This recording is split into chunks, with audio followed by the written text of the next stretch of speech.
Good morning to everyone. I am Mrs. Hemalata coming from Tiruchi near one remote village, Vepur. Past 3 years, I was suffering from severe knee pain and back pain.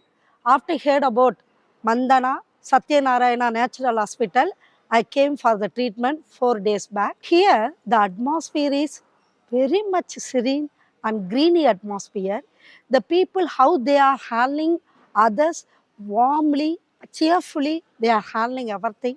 Then kind-hearted philanthropists, they are moving everywhere, and the atmosphere is typically very silent, admirable, lovely, mind fresh, everything is here.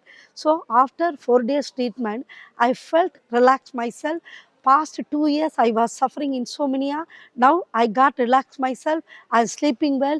The food was really, really nutritious and delicious diet, which we are taking. It will cure our all the organ system and work well in our body. Okay, mind, soul, everything relax ourselves. The body get much relaxed after the treatment. Thank you.